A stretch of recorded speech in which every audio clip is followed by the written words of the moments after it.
والصلاة والسلام على سيد الأنبياء والمرسلين محمد وعلى آله وصحبه أجمعين، لا سيما على الخلفاء الراشدين المهديين، ولعنة الله على اليهود والنصارى والمشركين والمنافقين. أما بعد فأعوذ بالله من الشيطان الرجيم. بسم الله الرحمن الرحيم.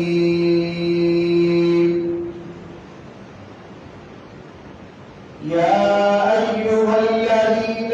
آمنوا لا تتخذوا اليهود والنصارى أولياء. وقال تبارك وتعالى: ولن ترضى عنك اليهود ولا النصارى حتى تتبع ملتهم. وقال النبي صلى الله عليه وسلم: المسلم أخو المسلم، لا يظلمه ولا يظلمه. وقال عليه الصلاة والسلام: مثل المؤمنين في توادهم وتعاطفهم وتراحمهم كمثل جسد واحدة، أو كمثل جسد إذا اشتكى منه عضوا تداعى له سائر الجسد كالسهر والحمى. أو كما قال عليه الصلاة والسلام: صدق الله العظيم وصدق رسوله النبي الكريم الأمين، ونحن على ذلك من الشاهدين والشاكرين، والحمد لله رب العالمين. اللهم صل على محمد وعلى آل محمد كما صليت على إبراهيم وعلى آل إبراهيم إنك حميد مجيد. اللهم بارك على محمد وعلى آل محمد كما باركت على إبراهيم وعلى آل إبراهيم إنك حميد مجيد.